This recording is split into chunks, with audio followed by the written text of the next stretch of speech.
Who is a Siddhar? The root of the word Siddhi means perfection, skill, and accomplishment. It is always used to denote the mastery over the material. So, Siddhars are those that attain mastery over the material world. Due to their practice and knowledge, they finally gain the Ashta Siddhis, the 8 accomplishments. And these Ashta Siddhis give the siddhas complete power over the universe.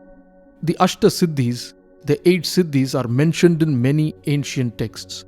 They are Anima, the ability to shrink one's body to the size of an atom. Mahima Siddhi, the ability to increase the size of one's body, assuming the form of giants. Garima, the ability to increase the weight of one's body, becoming immovable. Lagima, the ability to decrease the weight of one's body so much that one is able to fly. Prapti, the ability to manifest and attain any object. Prakamya Siddhi, the ability to transform oneself into any form they wish, and this includes the ability to move to other realms of existence and transmigrate onto other bodies.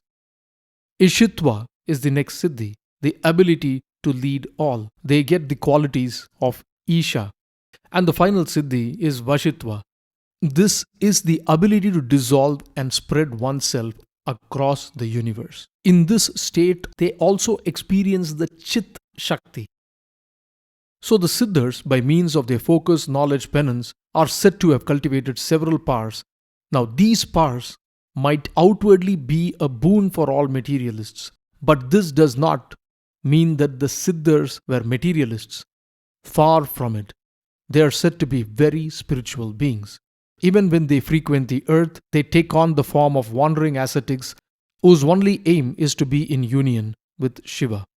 For the Siddhars, the attainment of the Ashta Siddhis would take them to an understanding of Ma Shakti, the Divine Mother, and help them attain her grace, because all that exists is the Mahamaya of Shakti.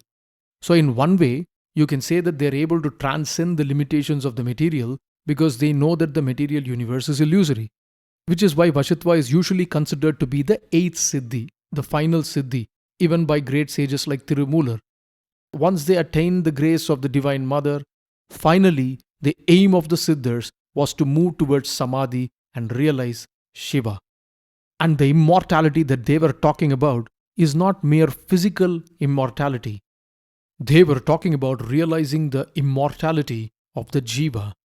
Their aim was to merge the Jiva, the self, which had already been in countless cycles of birth and death, into Shiva, and thereby attain the great goal of liberation.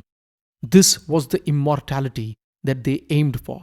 To achieve this, they found ways including meditation, yoga, and breath control, which could take one to this state.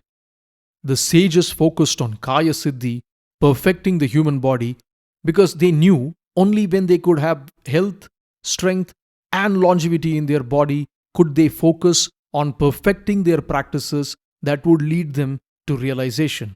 But this knowledge too, they shared with everyone in the world. In fact, the entire discipline of Siddha medicine is said to have been evolved from the writings of the Siddhars. They were masters of herbal medicine. They knew which herbs could cure what ailments. They were also the founders of Varmakalai, an art by which vital points in the body could be pressed and manipulated to heal various diseases. The sages also used bhakti, devotion, as a means to dissolve their perception of the self. The great Siddhar Bhogar, in devotion, created a murti of God Muruga, and he made this with 9 deadly poisons, the Nava Pashana. He is said to have chosen the ratios of these 9 deadly poisons and processed it in such a way that the combination of these poisons could now be used to cure any disease.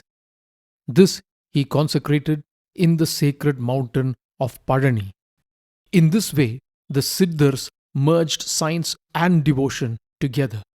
But their final goal was to attain the state of Shiva. For the Siddhars, the final goal was Jiva Samadhi. This is a state where they attain union with Shiva by willfully restraining the life force in the physical body. Though they have attained union and dissolved the I, their conscious energy is said to be still around to serve as a guiding light for seekers. In this way, the Siddhars continue their work in teaching those who seek them and serve as a guide to humanity. This, they knew, was the real meaning of immortality. And this was their way to free the Jiva from its countless cycles of birth and death. As the great sage Tirumular himself wrote, "Adangu பேர் அண்டத்து அணு அண்டம் சென்றங்கு இடன்கொண்ட தில்லை இதுவன்றி வேறுண்டோ கடந்தொறும் நின்ற உயிர்க்கரைக் காணில் திடம்பெற நின்றான் திருவடிதானே." Just as the tiny atom, which constitutes the vast universe, makes and merges into the vast universe, so the Atma, taking on and crossing lives in all these various bodies, finally finds its ancient home in his holy feet. And that merging of the Jiva into Shiva is what the great Siddhars accomplished.